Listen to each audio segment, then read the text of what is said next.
इस कहानी में हमारा मेन लीड जो कि एक आइडल होता है, उसके साथ ना एक पंगा हो जाता है। इससे वो डॉग में कन्वर्ट हो जाता है एंड उसे वापस से अपनी ह्यूमन बॉडी में आने के लिए हमारी फीमेल लीड की टच की ज़रूरत होती है। कहानी तो बहुत ज़्यादा अमेजिंग होने वाली है, तो चलिए स्टोरी की शुरुआत करते हैं। इस स्टोरी की शुरुआत होती है जहाँ पर हम हमारी फीमेल लीड जियांग को देखते हैं। जियांग जो कि इस वक्त एक डॉगी के सामने बैठी हुई थी और उसके हाथ पे एक कार्ड होता है। उस कार्ड को देखते हुए वो सोचती है अब मुझे ना चाहते हुए भी ये करना होगा। इसे सही करने के लिए मेरे पास इसके अलावा कोई भी ऑप्शन नहीं है। ये जियांग उस डॉगी को किस करती है। उसे किस करते साथ ही वो डॉगी तो एक ह्यूमन में कन्वर्ट हो जाता है। इस ह्यूमन की बात करिए तो यही हमारा मेन लीड होने वाला है, जिसका नेम मिस्टर लू है। मिस्टर लू तो एक आइडल है। आखिरकार ये ह्यूमन और डॉगी में कन्वर्ट होने वाला पंगा क्या है, यही जानने के लिए हमें स्टोरी की शुरुआत में ले जाया जाता है, जहाँ पर जियांग तो एक डॉक्यूमेंट्स को पढ़ रही होती है और उसमें कहती है कि इस प्रोडक्ट के लिए हमें कुछ आर्टिस्ट टीम के बारे में चर्चा करनी होगी। फिर उसके सामने खड़ी बंदी कहती है तुम्हें थोड़ी देर बाद ही इंट्रोडक्शन देना होगा इस प्रोडक्ट का पूरा, और तुम्हें ये अच्छा काम करना है इसमें। वहाँ पर तो शूटिंग वगैरह भी चलेगी, तुम्हें अच्छा से अच्छा काम करना है। एक्चुअल में हमारी जियांग तो मेकअप्स के प्रोडक्ट वगैरह जो है खुद ही बनाती है और उसी प्रोडक्ट के डेवलपमेंट के लिए वो मार्केटिंग वगैरह कर रही थी। तभी बाद में जब वो अपने प्रोडक्ट का जो है इंट्रोडक्शन वगैरह दे रही होती है और वहाँ पर मिस्टर लू भी आ चुके थे। मिस्टर लू तो बहुत ज्यादा रूड थे। जियांग तो बहुत अच्छी तरीके से प्रेजेंटेशन वगैरह सब कुछ दे देती है, इंट्रोडक्शन वगैरह उस प्रोडक्ट के बारे में। तभी मिस्टर लू यहाँ पर उस प्रोडक्ट को लेते हैं। फिर मिस्टर लू उस प्रोडक्ट को अपने हैंड पे लगा के चेक करते हैं। सब कैमरा वाले तो उन्हीं की तरफ फोकस करने लग गए थे कि अब ये कुछ अच्छा बोलेंगे। मिस्टर लू उस प्रोडक्ट को चेक करने के बाद तुरंत बोल देते हैं कि मुझे ये फाउंडेशन बिल्कुल भी पसंद नहीं आया, बेकार है। बेचारी जियांग की मेहनत को तो पानी में डाल ही दिया था इसने। कितना कहकर तो ये यहाँ से चले गए थे। पीछे से इनका मैनेजर भागते हुए आ रहा होता है और कहता है कि रुको तो। यहाँ पर मिस्टर लू कहते हैं कि तुमने मुझे यहाँ पर लाने के लिए धोखा दिया है, मैंने कहा था कि मैं नहीं आऊंगा, तुमने मुझे धोखे से ले आया। यहाँ पर मिस्टर लू का मैनेजर कहता है कि तुम्हारी प्रॉब्लम क्या है, तुम बीमार वगैरह हो गए हो क्या। मिस्टर लू कहता है कि तुम कहना क्या चाहते हो कि मैं मेंटली इल हूँ, तुमने मुझे यहाँ पर धोखे से लाया हुआ है। तुम ये मत सोचो कि ओल्ड मैन कंपनी के बॉस हैं तो मेरे साथ छेड़छाड़ कर सकते हैं। जिस चीज में मेरा इंटरेस्ट नहीं है मैं वो चीज कभी भी नहीं कर सकता, किसी भी कीमत पे नहीं कर सकता। तुम्हें एक बार में समझ आ जाना चाहिए, दोबारा मेरे साथ ये मजाक मत करना। दूसरी साइड जियांग की बॉस भी उसे बहुत ज्यादा डांट रही होती है और कहती है कि उसे हमारा प्रोडक्ट कैसे पसंद नहीं आया है, इसके लिए तुम ही जिम्मेदार होती हो। यह बेचारी उनकी बातें सुन रही थी और कहती है कि इसमें मेरी कोई गलती नहीं है और ना ही मेरे प्रोडक्ट पे, उस बंदे पे ये प्रॉब्लम है। आपको उनके शब्दों पर भरोसा करने की जरूरत नहीं है, वो अंधा अंधा सब कुछ मुझे लगता है। उसे इतना अच्छा प्रोडक्ट नहीं दिखा, पता नहीं उसको सुपरस्टार कौन बना दिया है। उसकी बॉस तो उसे तुरंत डांट कर चुप करा देती है और कहती है तुम्हें ज्यादा बकवास करने की जरूरत नहीं है और हमें उसकी सपोर्ट की बहुत ज्यादा जरूरत है।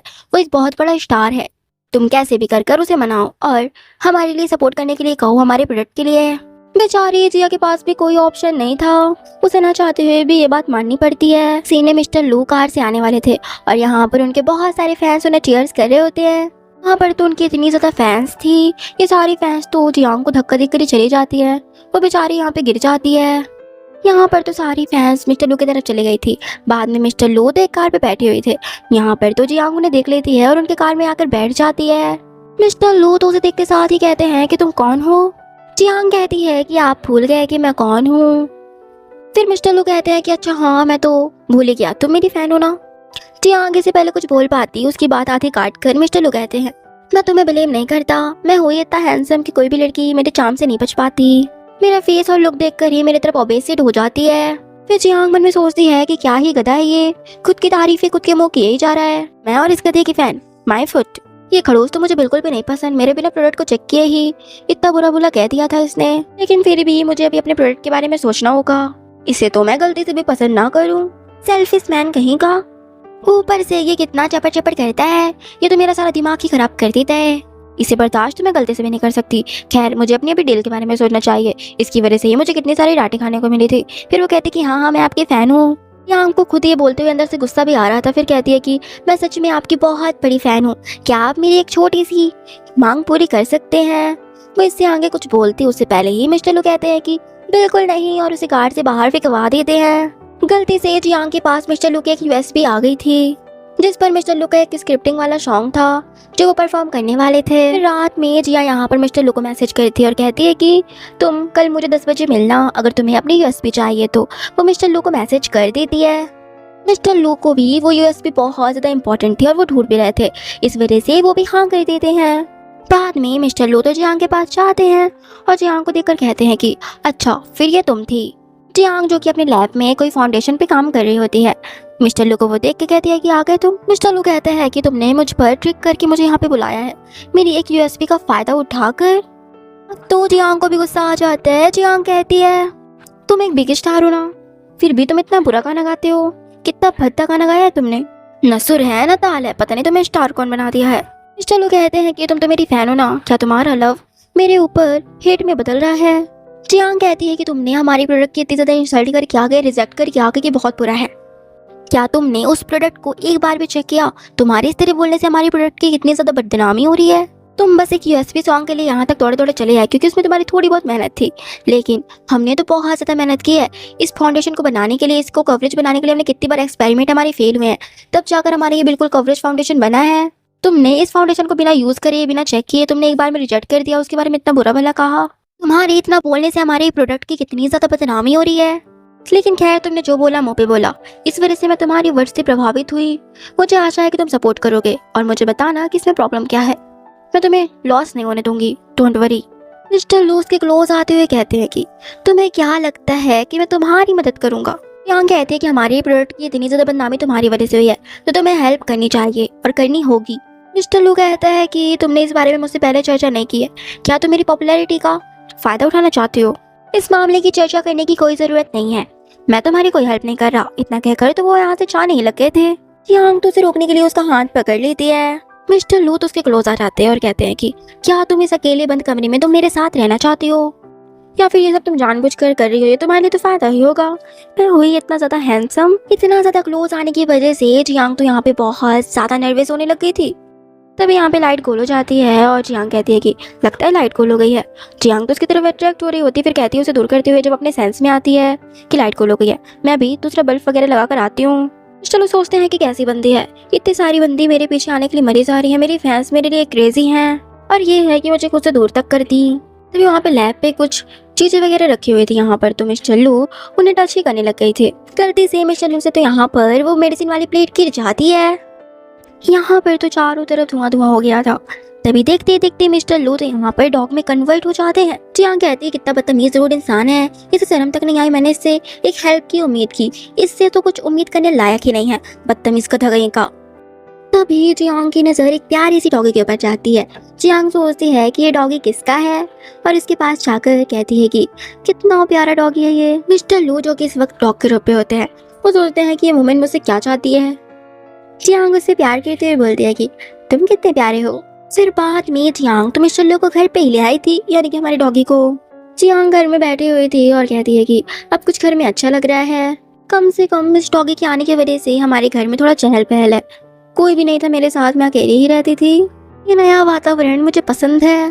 बाद में जियांग तो यहाँ पर अपना मेकओवर कर रही होती है और कहती है कि इतने लॉन्ग टाइम तक रहने के बाद भी मेरा मेकअप कितना ज़्यादा अच्छा है। जैसे ही जियांग यहाँ पर टीवी ऑन करती है, यहाँ पर तो मिस्टर लू की वीडियोस वगैरह ही आ रही होती है। ये सब साइड में खड़े हमारे मिस्टर लू डॉगी के रूप पे देख रहे होते हैं। जियांग तो उनकी वीडियो देखते साथ ही हटा देती है और कहती है कि ये गधा टीवी पे पिक्चर नहीं छोड़ता। मिस्टर लू तो यहाँ पर उस रिमोट पे लेकर वापस से वही चैनल लगाने लगे थे जिस पर मिस्टर लू की न्यूज़ आ रही होती है। यहाँ पर तो जियांग हटाने की कोशिश करती है, लेकिन वो बार बार लगा रहे होते हैं। डॉगी के रूप में मिस्टर लू कहते हैं कि प्लीज तुम देखो तो सही, है मैं ही हूँ। यहाँ पर तो दो आइडल की कंपटीशन चलने वाली थी, एक तरफ हमारी मिस्टर लू थे, दूसरी तरफ दूसरा आइडल था। जियांग डॉगी से कहती है कि तुम कितने अच्छे हो, फिर भी तुम्हें ये गधा ही पसंद आया।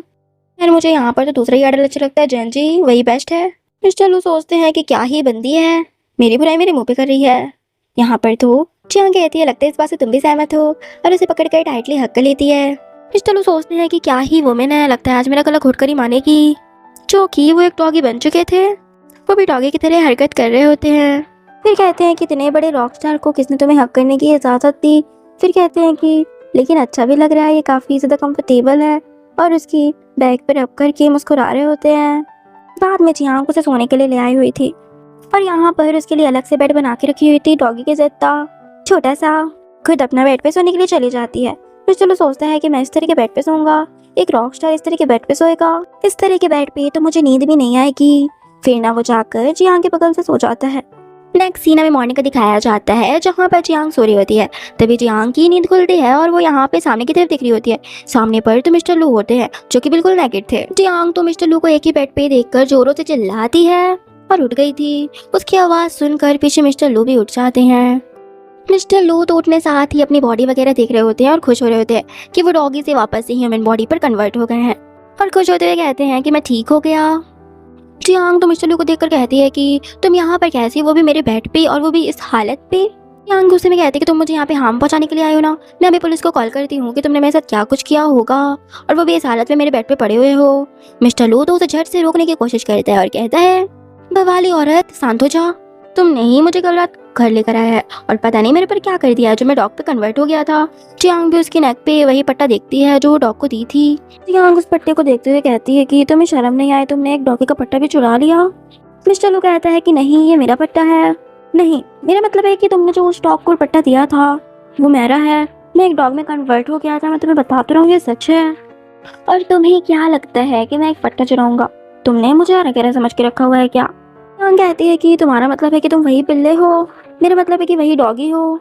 मिस्टर लू कहता है कि बवाली लड़की, तुमने आखिरकार क्या किया है जो मैं एक डॉगी में कन्वर्ट हो गया था? तुमने मुझे उस प्रोडक्ट की सहायता के लिए एक कुत्ते में बदल दिया, मैंने मना किया तो तुम इतने नीचे गिर गई और ये सब क्या है, मुझे तो समझ नहीं आ रहा है। खैर जो भी हुआ, मैं तुम्हें छोड़ूंगा नहीं। यहाँ पर मिस्टर लू वहीं पे जियांग के कुछ कपड़े पड़े होते वही पहन के अपने घर पे वापस आ जाते हैं। जैसे ही वो आते हैं और सोफे पर बैठ गए होते हैं तभी वो सोचते हैं किसी ने भला मुझे देखा नहीं। फिर जैसे ही वो पीछे देखते हैं वहां पर तो उसका मैनेजर आ गए थे। उसे देखते हुए उसका मैनेजर हंसता हुए कहता है कि डियर तुम आ गए। खैर तुम्हें यहाँ पर गर्ल्स कपड़ों में इंटरेस्ट कहाँ से आ गया? अब मुझे लगता है कि तुम्हारी पसंद चेंज होते जा रही है। खैर छोड़ो, मैं यहाँ पर तुमसे कॉन्ट्रैक्ट के लिए बात करने के लिए आया था।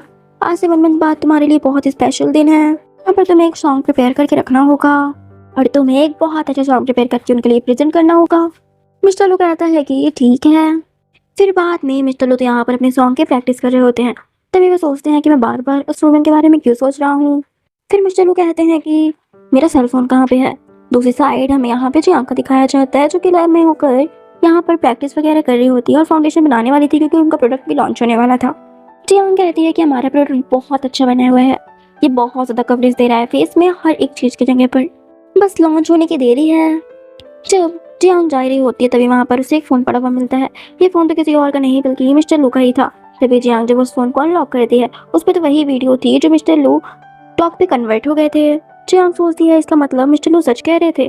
देखने के बाद तो उसका दिमाग ही घूम जाता है और सोचती है कि एक इंसान कैसे एक ह्यूमन बॉडी के साथ डॉग में कन्वर्ट हो सकता है, ये सब क्या है। इसे तो मैंने कभी भी पढ़ा भी नहीं है और कभी देखा भी नहीं है कि सब क्या हो रहा है। नहीं पता होता है कि उसके पीछे मिस्टर लू खड़े हुए थे। मिस्टर लू कुछ कहते हैं उससे पहले ही जियांग यहाँ पे डर जाती है, कहती है कि तुम, चलो कहता है कि तुमने ये सब किया ना, तुमने ही मुझे डॉग में कन्वर्ट कर दिया है। यहाँ पे जियांग कहती है कि अगर मुझे तुम्हें किसी चीज में कन्वर्ट करना ही होता तो मैं तुम्हें डॉग में थोड़ी एक पेड़ में कन्वर्ट करती और तुम्हें मैं सब जगह बता देती कि एक टॉप स्टार जिसके पीछे इतनी सारी फैंस उसकी पागल क्रेजी होती हैं वो एक कुत्ते में बदल गया। क्या तुम अभी भी मेरे साथ कॉपरेट नहीं करोगे? जियांग तो बड़ी खुश हो जाती है। तभी मिस्टर लू उसके हाथ से फोन को छुड़ा लेते हैं। मिस्टर लू कहते हैं कि डिस्कस्टिंग वुमेन कहें कि मैं तुम्हारे लैब में ही ऐसे डॉगी बन गया, तुम्हें मेरी हेल्प करनी चाहिए, तुम चाहती हो कि मैं तुम्हारे साथ कोऑपरेट करूं। तभी जियांग यहाँ पर उसके हाथ से फोन चुराने लग गई थी और मिस्टर लू तो अपना हाथ ऊपर कर लेते हैं। यहाँ पर तो मिस्टर लू डॉग में कन्वर्ट हो गए थे। जियांग तो हंस रही होती है और कहती है कि और ले लो पंगे। मिस्टर लू सोचते हैं जो कि एक डॉगी के फॉर्म में थे कि पक्का इस लड़की ने मुझे कोई शराब दिया होगा, पता नहीं इसके लैब में लगता भूत वगैरह घुस गए हैं। और यहाँ पर वो बोलता है कि ये बहुत ज़्यादा हॉरिबल जगह है। इतना कहकर वो यहाँ से भाग जाता है। जियांग तो उसका पीछा कर रही होती है। तभी पीछा करते करते वो उसे बहुत ज़्यादा ढूंढती है, उसे नहीं दिख रहा होता है। तो उसी तरह मिस्टर फूतो जो कि एक डॉगी फॉर्म पे थे, जो कि एक जगह पर आ गए थे। तभी यहाँ पर एक बंदा आता है जो कि एक स्टिक लिया था, वो मिस्टर लू को पकड़ने के लिए आ रहा था। मिस्टर लू तो उसे देखकर काफ़ी ज़्यादा डरा होता है और सोचता है कि अब ये मुड़का मेरे साथ क्या करेगा, मुझे छोड़ेगा नहीं, ये तो मुझे सांड से कम नहीं लग रहा है। और इसे देखकर कहीं मुझे डॉगी समझ कर मुझे कहीं ऊपर ना पहुंचाते हैं, इसकी शक्ल देखकर भी डर लगता है। अब मैं क्या करूं? इससे पहले कि वो बंदा मिस्टर लू को पकड़ पाता तभी यहाँ पे जियांग आ जाती है और उसे भगा देती है उस बंदे को। यहाँ पर तो इस वक्त जियांग मिस्टर लू को उसके सुपर वुमेन से कम नहीं लग रही थी। जियांग फिर मिस्टर लू के पास आती है और कहती है कि मत सोचो कि तुम एक मनुष्य हो, ज्यादा भागोगे ना तो मैं तुम्हें वापस से वहीं दे दूंगी। मिस्टर लू भी इस वक्त कुछ नहीं कर सकते थे, डॉग के फॉर्म होने की वजह से वो यहाँ पर भौंकने लग गए थे। जियांग कहती है कि तुमने ज्यादा चिल्लाया ना तो मैं तुम्हें वापस उस बंदे को दे दूंगी। चलो तो डर जाता है और सोचता है कि ये जालिम औरत है, क्या भरोसा मुझे दे ही ना दे। अब मेरे पास कोई ऑप्शन नहीं है सिवाय इसकी हेल्प के। बाद में जियांग यहाँ पर मिस्टर लू के साथ बैठी हुई थी और मिस्टर लू से कहती है कि मुझे नहीं पता कि तुम कैसे डॉग के फॉर्म में आ गए और मैं कुछ नहीं जानती, लेकिन तुम्हें याद है कि तुम लास्ट पर कैसे एक ह्यूमन बॉडी में कन्वर्ट हुए थे। मिस्टर लू सोचता है जब मैं रात पर इसी लेडी के साथ एक बेड पे लेटा हुआ था तभी मैं डॉग के फॉर्म से ह्यूमन बॉडी में कन्वर्ट हुआ था। इसका मतलब कि मुझे इसे टच करने की ज़रूरत है या फिर इसके साथ सांस लेने की ज़रूरत है। अभी वो भौंकने लग गया था। जियांग कहती है मुझे कुत्तों की भाषा नहीं आती, ना कि जानवरों की आती है। मुझे कुछ समझ नहीं आ रहा कि तुम कैसे सही हो गए और तुम्हारे भौंकने से मुझे पता भी नहीं चला कि तुम कहना क्या चाह रहे हो, तो चुप रहो। और यहाँ पर जियांग कहते हैं कि पिछली बार मैंने तुम्हें भगाया नहीं था, तुम मेरे साथ बेड पे सो रहे थे, लेकिन मुझे अब पता चल गया है कि तुम वो डॉग नहीं हो बल्कि वही खड़ूस बंदे हो। इस वजह से तुम यहाँ पर नहीं सोगे बल्कि तुम नीचे सोगे। फ्लोर पे मैंने तुम्हारा बेड लगा दिया है, तुम वहीं जाकर सो जाओ। और हाँ, मेरे साथ बेड पे सोने के बारे में सोचना भी मत। मिस्टर लू यहाँ पर जियांग के हाथ पे रख रहे होते हैं उसे नहाने के लिए। जियांग कहती है कि मैं तुम्हें एक ह्यूमन में बदल दूँ, इसमें मेरा क्या लाभ होगा। मिस्टर लू का भी यहाँ पर मुंह बन जाता है और कहते हैं कि कैसी चुड़ैल है यार, मेरे पीछे ही पड़ गई है, मतलब ये सेल्फिश कहेंगी। यहाँ पर तो मिस्टर लू से जियांग कहती है कि वैसे मैं तुम्हारी हेल्प करने के बारे में सोच रही हूँ, और कहती है कि वैसे तुम इस डॉग फॉर्म में बहुत ज़्यादा अच्छे लग रहे हो। मिस्टर लू सोचते हैं कि मैं हूँ इतना हैंडसम और खुद की तारीफ खुद से करने लगे थे कि कोई भी लड़की मेरे चार्म से नहीं बच सकती। वे थोड़ी ना मेरी इतनी सारी फैंस हैं, मेरे लिए क्रेजी होती हैं। फिर जियांग कहती है कि मुझे तुम्हारी हेल्प चाहिए, तुम्हें भी मेरे लिए काम करना होगा और सपोर्ट करना होगा, तभी मैं तुम्हारी हेल्प करूँगा। यहाँ पर तो मिस्टर लू का मुँह ही बन जाता है और जियांग फिर कहती है कि और मुझसे दूरी होकर सोना, नीचे जाके सो जाओ। यहाँ पर जब मिस्टर लू नीचे जाके सो जाते हैं तभी उनको नींद ही नहीं आ रही होती है, फिर वो वापस से बेड पे आके सो जाते हैं। नेक्स्ट सीन में मॉर्निंग का दिखाया जाता है। नेक्स्ट मॉर्निंग मिस्टर लू तो उठकर बैठे हुए थे और वो अभी भी डॉग के फॉर्म में थे। चलो सोचता है पता नहीं कहाँ की भला मेरे ऊपर आ गई है, मैं डॉग से ह्यूमन बॉडी में कन्वर्ट हो ही नहीं रहा हूँ, पता नहीं क्या झमेला चल रहा है मेरी लाइफ में। ओह गॉड, ये सब क्या हो रहा है, सुकून के दो पल भी जीने को नहीं मिलते हैं। तभी जियांग उठ जाती है और कहती है कि तुम अभी तक डॉग की फॉर्म में हो, अब मैं क्या करूँ। फिर जियांग को याद आता है कि आखिरी बार जब उसने उसको टच किया था तभी वो डॉग से ह्यूमन बॉडी में आ गया था। फिर जियांग मिस्टर लू से कहती है कि मुझे एक बार और ट्राई करने दो। फिर यहाँ पर वो उसे हक कर लेती है, तभी हक करते साथ ही मिस्टर लू तो डॉग फॉर्म से ह्यूमन बॉडी पे आ जाते हैं और यहाँ पर उनकी रियल फॉर्म आ गई थी। मिस्टर लू कहते हैं कि इसका मतलब कि मैं तुम्हें टच करता हूँ तभी हमारी बॉडी स्वाइप होती है और मैं डॉग से ह्यूमन बॉडी में कन्वर्ट हो जाता हूँ। खैर कुछ तो उपाय मिला मुझे वापस से डॉग फॉर्म में अपनी बॉडी में आने के लिए। तभी मिस्टर लू तो यहाँ पर जियांग की तरफ देखता है। जियांग तो यहाँ पर उसे घूर कर दिख रही थी। मिस्टर लू तो उसे खुद को घूरता हुआ देखकर कहता है कि क्या कभी तुमने एक मैन को नहीं देखा, मैं तुम्हें वार्न कर रहा हूँ कि हाँ भूलना मत कि मैं एक रॉक स्टार हूँ, मेरे लिए अपने मन में कुछ भी इल्यूजन मत करके रख लेना। तो ऐसे ही उसे सुनाया जा रहा था तभी यहाँ पर उसकी तो डॉग वाली सींगें निकल आई थी। यहाँ पे वो जोर से चिल्लाता है और कहता है कि क्या मैं हैवान बनने वाला हूँ जो मेरा आधा इंसान और आधा जानवर बन रहा हूँ। जियांग कहती है कि मुझे तो लगता है हैवान नहीं बल्कि दानव और राक्षस बनने वाले हो तुम। मिस्टर लू कहता है कि लड़की अब मुझे इसके बारे में उपाय बता कि मैं क्या करूँ। मिस्टर लू कहता है कि इसका मतलब कि मुझे तुम्हारी और टच की ज़रूरत है। फिर यहाँ पर तो उसे टच कर लेता है। जियांग कहती है कि चलो एक कॉन्टैक्ट करते हैं, उस पर तुम साइन कर देना। यहाँ पर ये लोग कॉन्टैक्ट वगैरह देख रहे होते हैं। मिस्टर लू कहता है कि मुझे इसमें कुछ और लाइन्स ऐड करनी है। मिस्टर लू कहता है कि इसमें सिर्फ यही मैं ऐड करना चाहता हूँ कि अगर जब हमारा काम हो जाएगा, जैसे कि मैं डॉग फॉर्म में आ जाता हूँ, जब मैं ह्यूमन बॉडी में आ जाऊँगा, फिर तुम्हें मेरे क्लोज बिल्कुल भी नहीं आना है। और हाँ, मुझे पता है कि मैं बहुत ज़्यादा हैंडसम हूँ, तो मुझे हैंडसमनेस में तुम्हें अट्रैक्ट होने की भी ज़रूरत नहीं है। यहाँ पर तो वो खूब ज़्यादा अपनी बढ़ाई करते हुए बोले जा रहा था। उस कॉन्ट्रैक्ट में इसने ये तक ऐड कर दिया था कि वो जियांग के घर में ही रहेगा। जियांग ये देखकर कहती है कि तुम्हें मेरे घर में रहने की क्या ज़रूरत है, तुम मेरे घर में पड़े रहना क्यों चाहते हो। मिस्टर लू कहता है कि जब तक मेरी प्रॉब्लम ठीक नहीं हो जाती तब तक मुझे तुम्हारे साथ कोऑपरेट करना होगा। बाय द वे, अगर मैं फिर से वही डॉगी की फॉर्म में आ गया तो मैं कैसे रहूँगा और यहाँ तक भी आने में प्रॉब्लम होगी, इसलिए जब तक मैं ठीक नहीं हो जाता तो मैं यहीं रहने का फैसला कर रहा हूँ। जियांग का तो बिल्कुल भी मन नहीं था उसे यहाँ पे रखने के लिए, फिर भी वो कॉन्टैक्ट का सोचकर अपने सपोर्ट का सोचकर उसे हाँ कर देती है। नेक्स्ट सीन में जियांग जब अपने ऑफिस से घर पे आती है, यहाँ पर तो घर को देखकर वो बिल्कुल शॉक हो गई थी, क्योंकि घर का तो बिल्कुल मिस्टर लू ने कबाड़ा बना रखा था, चारों तरफ पेपर्स, पूरा घर फैला हुआ था। जियांग कहती है कि ये सब क्या है, तुम सचमुच एक डॉगी से कम नहीं हो। मुझे लगता है तुम्हारी हरकतों को देखकर बिल्कुल तुम सही ही डॉगी में कन्वर्ट हो जाते हो। मिस्टर लू तो उसे खा जाने वाली नजरों से घूरते हुए देख रहे होते हैं। जियांग उसे देखकर कहती है कि मेरा ऐसा मतलब नहीं था, खैर तुमने मेरे घर का कबाड़ा क्यों बना रखा है। मिस्टर लू कहते हैं कि मेरा कुछ दिन बाद कंपटीशन होने वाला है, इस वजह से मुझे प्रैक्टिस की जरूरत है, और इतना तो नॉर्मल बात है, इतना कबाड़ा हो ही जाता है। जियांग कहती है कि ठीक है तुम यहाँ पे बैठो, फिर मैं अपना काम सारा करके आती हूँ। फिर यहाँ पर फिर वो ना सारा घर क्लीन कर देती है। जियांग मिस्टर लू से कहते हैं कि तुम सोफे पर सो गए। मिस्टर लू तो यहाँ पे आर्ग्यूमेंट्स कर रहे होते हैं, कहते हैं कि मैं सोफे पे, मुझे नींद नहीं आती है, मैं नहीं सोऊंगा। तभी वो अचानक से वापस से डॉग में कन्वर्ट हो जाते हैं। जियांग तो हंसने लग गई थी और कहते हैं कि बड़ा आया मुझसे आर्ग्यूमेंट्स करने वाला। बाद में जियांग तो सोने जा रही होती है, मिस्टर लू भी उसके बगल से सोते हैं। ऐसे ही वो दोनों सो जाते हैं, जो कि मिस्टर लू तो डॉग फॉर्म में थे। नेक्स्ट मॉर्निंग जो मिस्टर लू जैसे ही जियांग उनको टच करती है और उन्हें पैर से फिर नीचे गिरा देती है ताकि वो ह्यूमन बॉडी में उनके क्लोज ना पाए। मिस्टर लू तो यहाँ पर जियांग को घूरते हुए देख रहे होते हैं और कहते हैं कि क्या कहना चाहती थी तुम, मुझे हड्डी पसली तोड़ने का इरादा है क्या? हम कहते हैं कि तुमने तो कहा था कि मैं तुम्हें टच ना करूं, वही तो कर रही थी। बाद में जियांग ने मिस्टर लू के मैनेजर को बुलाया हुआ था। यहाँ पर तो मिस्टर लू का मैनेजर कहता है कि क्यों बुलाया मुझे। मिस्टर लू तो अभी डॉग के फॉर्म में होते हैं।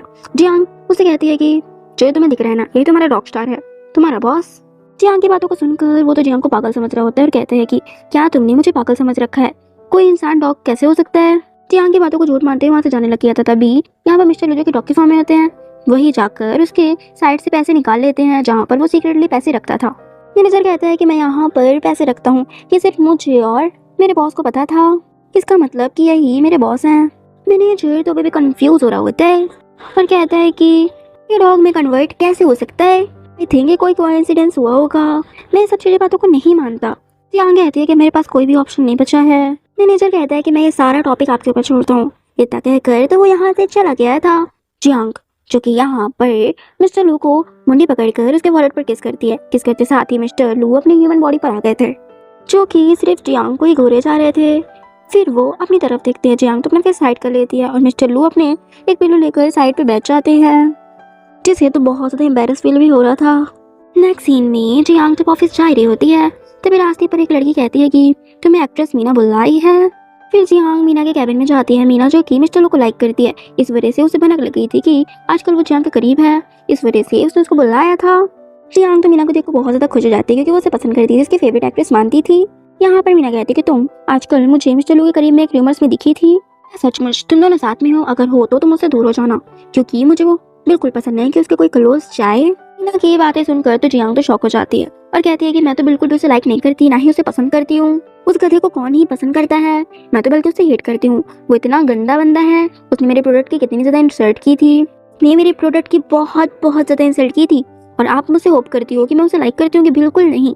मुझे लगता है कि आपको कोई मिसअंडरस्टैंडिंग हो गई है, मैं तो बल्कि आपको पसंद करती हूँ और बहुत ज्यादा, आप मेरी फेवरेट एक्ट्रेस हैं। मैं तो आपको एडवाइस दूंगी कि आप उसे बिल्कुल भी पसंद मत करिए। आप अपने ही पैर पे कुल्हाड़ी मारने वाला काम कर रही हैं, उसे पसंद करके वो आपका माथा पीछे बिल्कुल कर देगा। यहाँ पर तो मियाँ उसकी बातें सुनकर बहुत ज्यादा शॉक हो गए थे और कहती है, तभी उसके फेस पर उसी से गलती से पानी गिर जाता है। मियाँ तो बिल्कुल रोने से लग गई थी और कहती है कि मेरा पूरा फेस खराब हो गया, मेरा मेकअप खराब हो गया, मैं कैसे जाऊँगी, मेरा 10 मिनट के अंदर शो है। जियांग कहते हैं कि डोंट वरी, मैं ठीक कर सकती हूँ। फिर वो 10 मिनट के अंदर ही उसका बहुत अच्छे से मेकअप कर देती है, जो कि पहले वाले मेकअप से भी बहुत अच्छा था। मीना तो उसे हक कर लेती है और खुशी के मारे कहती है कि तुम बहुत अच्छी, मैंने तुम्हें इतना बुरा भला कहा फिर भी तुमने मेरी हेल्प की, और तुम सही कह रही हो, वो रॉकस्टार तो वैसे भी मुझे भाव नहीं देता, मैं भी फालतू उसके पीछे अपना दिमाग खराब करती हूँ, मैं भी उसे भूल जाऊंगी और मूव ऑन करूंगी। मिस्टर लू जो कि भागते हुए यहाँ पर आया था क्योंकि उसे पता था कि मियाँ उसे पसंद करती है। सोचा था कि कहीं वो जियांग को हार्म ना पहुंचा दे और बाहर से खड़े हुए सारी बातें उनकी सुन लेता है। मिस्टर लू सोचता है कि मुझे उम्मीद नहीं थी, मैंने तो होप ही नहीं किया था कि उसका एक अलग ही रूप होगा, हाँ ये बंदी है, इतना कहकर तुम वहाँ से चले जाते हैं। बाद में जियांग जब मिस्टर लू के साथ थी तभी उसे चक्कर आने लगे थे और यहाँ पर वो तो बेहोश हो गई थी। मिस्टर लू तो उसे ऐसा देखकर बहुत ज़्यादा घबरा जाते हैं। फिर उसे घर पे ले आए थे और उसकी बहुत ज़्यादा केयर कर रहे होते हैं। उसकी रात भर वो केयर करते हैं और वहीं पे सो जाते हैं। नेक्स्ट मॉर्निंग होती है। कहीं ना कहीं मिस्टर लू भी अब जियांग से लव करने लग गए थे, लेकिन अभी उन्हें रियलाइज नहीं हुआ था। नेक्स्ट मॉर्निंग तो यहाँ पर मिस्टर लू सो रहे होते हैं, तभी उनकी आइज ओपन होती है। वो झट से जियांग का फीवर चेक करते हैं और सोचते हैं कि इसका फीवर तो कम हो गया है, आई थिंक एक पट्टी की और जरूरत है। फिर उसके सर पे पट्टी करने के लिए वो लेने के लिए चले जाते हैं। जियांग जिसकी आइज ओपन हो गई थी और वो उठ चुकी थी और उसकी बातें भी सुन लेती है। जियांग तो झट से अपनी आइज वापस से क्लोज कर लेती है और सोचती है कि मैंने इसे जितना बुरा सोचा था ये उतना बुरा नहीं है, ऐसा लगता है कि ये डेविल इंसान बन चुका है। यहाँ पे तो जियांग मुस्कुरा रही होती है और कहीं ना कहीं जियांग भी सेलेक्ट करने लगती थी, लेकिन वो भी रियलाइज नहीं करती। बाद में मिस्टर लू को डायरेक्टर कॉल आता है। वो सॉन्ग तो उन्हें बिल्कुल भी पसंद नहीं आया था जिसको मिस्टर लू ने लिखा हुआ था और उन्होंने सिंगिंग करनी थी। मिस्टर लू को तो ये सब सुनते साथ ही उनका मूड खराब हो जाता है क्योंकि उस सॉन्ग पे मिस्टर लू ने बहुत ज्यादा मेहनत की थी और किसी की मेहनत वेस्ट हो तो वही जानता है कि उसके साथ क्या हो रहा है। और किसी को भी कोई बहुत मेहनत करता है किसी चीज पर, अगर वो नहीं होता या कुछ हो जाता है, कोई रिजेक्ट कर देता है तो बुरा तो लगता है। खैर जियांग उसका मूड ऑफ देखते हुए यहाँ पर आती है और इस स्क्रिप्ट को देखकर कहती है तुम्हारा सॉन्ग तो बहुत अच्छा है, तुम एक बार मेरे सामने तो गा दो। फिर यहाँ पर मिस्टर लू तो उसकी बातों से पिघल जाता है और उसका मूड भी ठीक होने लग गया था। फिर यहाँ पर वो सिंग करता है। जियांग कहती है कि तुम तो बहुत अच्छा गाते हो। फिर जियांग मिस्टर लू से कहती है कि ऐसे मैंने भी अपने प्रोडक्ट पे बहुत ज़्यादा मेहनत की थी उस फाउंडेशन को बनाने के लिए, लेकिन तुमने तो विदाउट चेक ही उसे एक बार में रिजेक्ट कर दिया था। मेरा भी कुछ ऐसा ही हाल हुआ था। है, तुमने बहुत अच्छा गाया है। यहाँ पर मिस्टर लू को जियांग की बात समझ आ रही होती है और उन्हें भी रियलाइज हो जाता है कि उसने जियांग के साथ कुछ ज़्यादा ही गलत कर दिया था। उसे ऐसे रिजेक्ट नहीं करना चाहिए था, बल्कि एक बार देखना तो चाहिए था। जियांग फिर उसे मोटिवेट करते हुए कहती है कि तुम्हें याद है कि जब तुमने मेरे प्रोडक्ट को रिजेक्ट कर दिया था, फिर मैंने भी बहुत ज़्यादा मेहनत की थी और उससे अच्छा बनाने की कोशिश की थी। इसीलिए हमें हार नहीं माननी चाहिए और भी ज़्यादा मेहनत करनी चाहिए। किसी के रिजेक्ट करने से इतना क्या ही फर्क पड़ता है, शायद हमारी मेहनत में ही कुछ कमी हो, हमें इम्प्रूव करना चाहिए। फिर यहाँ पर मिस्टर लू को भी जियांग की बात समझ आ जाती है और वो मुस्कुरा रहे होते हैं और सोचते हैं क्योंकि आज तो जियांग की उन्हें एक अलग ही साइड देखने को मिली थी और उन्हें जियांग की भी सारी बातें समझ आ जाती है। बाद में जियांग तो बहुत ज़्यादा मुस्कुरा कर किसी से चैटिंग पे बात कर रही होती है। चलो वो जो किस वक्त खाना खा रहे होते हैं और उसकी तरफ देखकर सोचते हैं कि आखिरकार ये किससे इतना ज़्यादा मुस्कुरा कर बातें कर रही है, कहीं किसी बंदे से तो बात नहीं कर रही है। उन्हें ना कहीं जेलसी हो रही थी। चैटिंग करने के बाद तो जियांग मस्त वाला रेडी होने लग गई थी और बिल्कुल ब्यूटीफुल सा रेडी होकर वो वहाँ से चली जाती है। मिस्टर लू भी उसका पीछा करते हुए वहाँ से चले जाते हैं। जब वो वहाँ पे पहुँचते हैं तो वहाँ पे जियांग को किसी बंदे के साथ बैठे हुए बात करते हुए देखते हैं, लेकिन वो काफ़ी दूर थे, इस वजह से उनकी बातें उन्हें नहीं सुनाई दे रही थी। जियांग यहाँ पे हेंजी से कहती है कि क्या मैं आपको भी याद हूँ सीनियर। सीनियर कहता है, इसका नाम हेंजी होता है। कहता है कि एक प्रोजेक्ट के चलते मुझे अर्जेंट अब्रॉड जाना पड़ गया था। मेरे पास टाइम भी नहीं था तुमसे अच्छे से गुड बाय करने के लिए। मुझे हमेशा से इस बात का रिग्रेट था। क्या तुम मुझे माफ़ करोगी? रियलिटी में सच बताऊँ तो मैं तुम्हें कभी नहीं भूला। तुम काफ़ी ज़्यादा एक्सीलेंट हो, तुम मेरे जुड़ियों की भी पावर जानती हो। मैं चाहता हूँ कि तुम मेरे ग्रुप में एबीएम में शामिल हो जाओ, मेरे असिस्टेंट बनने का काम करो तुम। मैं आपको बेहतर उपचार देने का प्रॉमिस करता हूँ और मैं तुम्हारे आंसर का वेट कर सकता हूँ। मैं तुम्हें जल्दबाजी करने के लिए नहीं बोलूँगा। जियांग तो उसे कह देती है कि सीनियर, आपकी काइंडनेस के लिए थैंक यू सो मच, लेकिन मैं आपके ग्रुप में शामिल नहीं होना चाहती क्योंकि मैं अभी भी अच्छा वर्क कर रही हूँ और अपने प्रोजेक्ट पे बहुत ज़्यादा मेहनत कर रही हूँ। मैं भी खुद का बनाया हुआ ही प्रोडक्ट लॉन्च करना चाहती हूँ और उसी पर खुशी से काम करना चाहती हूँ, इसलिए मुझे ये सब नहीं करना। अभी मैं आपके ग्रुप पे ज्वाइन नहीं कर सकती। मुझे कहता है कि बहुत शर्म की बात है कि ऐसा लगता है कि हम केवल कॉम्पिटिटर ही हो सकते हैं। मैं आपकी सफलता की कामना करता हूँ, अपने हाथ बढ़ाते हुए कह रहे होते हैं। जैसे ही जियांग अपना हाथ बढ़ाने वाली थी, यहाँ पर तो मिस्टर लो झट से वहाँ पे आ जाते हैं। जियांग तो हाथ भी नहीं मिला पाते। मिस्टर लो कहते हैं कि माफ़ करना और जियांग से कहते हैं कि तुम यहाँ पर हो, मेरे बहुत सारा काम है तो हमें चलना होगा। संजय कहता है कि तुम कहीं देखे से लगते हो, काफ़ी फैमिलियर से लग रहे हो, आखिरकार तुम हो कौन? यहाँ पर मिस्टर लू कहता है कि तुम्हारी नज़र तो बहुत ज़्यादा तेज है।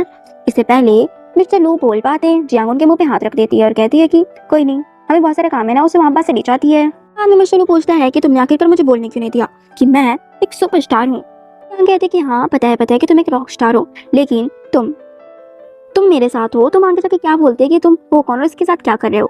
तुम मेरे बारे में क्या बताते? तुम अभी अपने पोल खोलने वाले थे और तुम्हें रॉक स्टार पहचान कर तो मेरी बदनामी हो जाती। अभी बैठे बैठे हमारे बारे में बहुत बुरी बुरी रूमर्स उड़ जाती। नेक्स्ट सीन में जियांग की बॉस तो उसे हंसते हुए निकाल देती है और कहती है कि तुम किसी काम की नहीं हो, तुमने अभी तक मिस्टर लू तक का कॉन्ट्रैक्ट नहीं लेकर आई।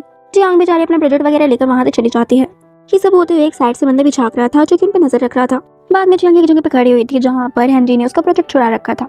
जियांग तो यहाँ पर देखती है कि हेनरी ने उसका प्रोजेक्ट चुरा रखा है तो वहाँ पे जाती है। हेनरी उसके पास आते हुए कहता है, देखा तुम्हें मेरा कॉम्पिटिटर बनने का नतीजा, मजा तो आया होगा ना। फिर जियांग यहाँ पर एक यूएसपी दिखाती है और इस यूएसपी को पाने पर मिस्टर लू ने डॉगी बनकर उसकी हेल्प की थी। जब मिस्टर लू की तरफ कोई नहीं देख रहा होता है तभी जियांग उन्हें टच कर देती है, जिससे वो अपनी रियल बॉडी में आ जाते हैं।